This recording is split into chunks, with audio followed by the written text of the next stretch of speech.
Jadi saya tambah juga bahwa eh, karena perkara ini adalah kami kategorikan selaku pelanggaran HAM berat, kami satu pendapat hukum dengan Komnas HAM, Pak. Komnas HAM juga sudah merekomendasikan Polda, Kajati, dan juga Mabes Polri tentang penambahan pasal-pasal pelanggaran HAM berat, ya pasal 52 Undang-Undang HAM. Dan rekomendasi itu sudah ada pada institusi masing-masing. Terus kedua, tadi juga kejaksaan terhadap P19 tidak dilampirkan di sini, Pak, jadi kita tidak bisa melihat P19 apa komunikasi berkas perkara dengan kepolisian. Terus ketiga, tentang jumlah tersangka dalam perkara ini. Saya sudah menemui para korban dan orang tua korban, Pak Ketua. Jadi proses anak yang 5 tahun ini menjadi korban, ini proses hampir 1-2 minggu sebelumnya. Si Fani dengan pacarnya tinggal di kos tempat di mana orang tua korban. Dia kos di situ satu kamar, pacaran. Nyatanya di sini tersangka cuma 2, Fajar dan Fani. Nah, pacarnya Fani itu tidak ditersangkakan. Menurut pemahaman kami, patut diduga dia itu bisa bersama-sama membantu atau bahkan dia yang mengatur. Karena dari 1 minggu, 2 minggu sebelum terjadi peristiwa ini, anak ini dijemput pagi, dikasih hadiah terus setiap hari. Munculnya image mereka itu bagian dari keluarga. Sehingga orang tuanya bisa bebas menyerahkan kepada berdua ini, digunakan mobil, hasil daripada rental yang diberikan oleh Fajar, berdua ini selalu mengajak anak ini.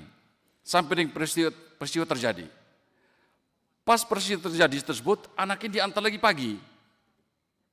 malam. Terus dijemput pagi-pagi lagi. Pulangnya malam lagi. Dijemput lagi pagi, terus itu. Sampai menurut pemahaman kami dengan orang tua, bahwa ini pengkondisian di mana supaya anak ini karena diancam tidak melapor berbicara kepada siapapun juga, peristiwa yang dialami anak ini yang dilakukan oleh Fajar.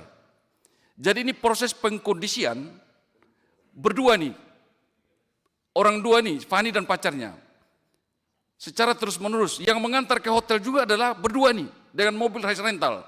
Mereka mendapat uang dari Fajar. Jadi patut diduga bahwa ini adalah mereka adalah bagian dari tindak pidana orang perdagangan manusia. Mereka ini bersama-sama ikut menikmati hasil kejahatan tersebut. Menggunakan mobil pun tidak disita. Saya tidak tahu sita apa tidak mobilnya. Rekening mereka tidak pernah disita, saya tidak tahu apakah disita. Dan ini patut diduga mereka mengkondisikan anak ini sampai pulih dari kesehatannya, sampai tidak ngomong orang tua 1 tahun berikutnya baru tahu orang tuanya kalau anak ini diperkosa. Dan ibunya menerangkan bahwa dia ditunjukkan video atau gambar oleh penyidik tentang anak saya. Ditindih oleh Fajar, anak saya dalam keadaan tertidur. Saya berpikir dengan keadaan tertidur anak usia 5 tahun, ini segini Pak, anak ini panjangnya. Saya berpikir bahwa anak ini dibius Pak. Dibius. Jadi dia tidak merasa sakit, tidak menangis di hotel. Hotel kan bisa terdengar pada semua. Ruangnya kecil di hotel Pak. Saya beranggapan bahwa patut diduga anak ini dibius. Jadi harus adanya masuk undang-undang kesehatan Pak. Nah, ini harus kita ungkap supaya penerapan pasal dalam dugaan tidak pidana harus maksimal Pak. Jadi kalau ada keraguan kita junto-juntokan aja, baik itu undang-undang pelanggaran HAM berat, undang-undang yang sudah diterapkan di sini dengan undang-undang kesehatan. Ini tidak diterapkan. Ditambah lagi Pak, dalam perkara ini sebenarnya harus juga junto undang-undang tentang 286 KUHP dan 285 tentang pemerkosaan. Kalau kita ada keraguan, itu prinsip dari penyidik dan penuntut umum kan, menerapkan pasal-pasal berlapis itu supaya tindak pidana yang terjadi bisa dijerat. Jika pasal-pasal yang kita terapkan satu bisa lepas, satu sudah ada yang meng-cover, kan begitu. Tapi undang-undang tindak pidana sebagaimana dimaksud pasal 286 KUHP dan 285 tidak diterapkan. Saya minta Polda NTT memeriksa lagi pacar si Fani untuk ditetapkan sebagai tersangka. Karena sangat gamblang ini perkara. Bersama-sama berbulan-bulan melakukan aksi untuk bagaimana manipulasi anak ini. Mamanya dikasih kembang gula lah, kasih kue lah, kasih baju lah. Anak ini dibawa bersama-sama. Mengetahui adanya tindak pidana saja tidak melapor sudah dikategorikan, bisa dikategorikan tersangka. Mengetahui ada tindak pidana, apalagi ikut serta. Kita pola pikirkan kita begitu kita bangun sebagai penegak hukum. Terus keempat Pak, sehubungan dengan tindak pidana kronologis yang kita baca dan kita ketahui itu, bahwa Fajar ini melakukan aksi ini kan dengan video, mengupload di website atau apalah dengan menerima uang. Apakah rekening ini sudah dilakukan penyitaan hasil daripada kejahatan ini?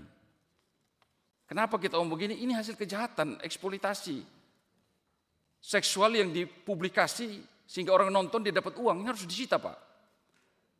Karena ada hak-hak daripada korban yaitu restitusi yang harus dilindungi oleh negara.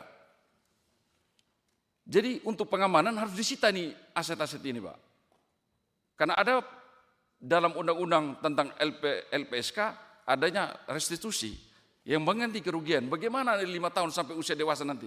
Siapa yang akan menanggung masa depannya? Ini suatu kejahatan yang luar biasa yang harus dihukum mati Pak orang ini dan dikebiri. Gitu. Jadi semua ini masyarakat, keluarga semua dari NTT datang ke sini Pak. Karena ada apatis. Mereka semua ini, keluarga besar ini apatis Pak. Sudah tidak percaya, ragu terhadap penegakan hukum. Apalagi pelakunya adalah anggota kepolisian. Seorang Kapolres. Berarti proses seleksi, proses sistem kepekatan dan jabatan Polri ini saya nyatakan gagal Pak. Bisa lolos Kapolres begini melakukan pedofilia, melakukan pemerkosaan pada anak yang harus dilindungi.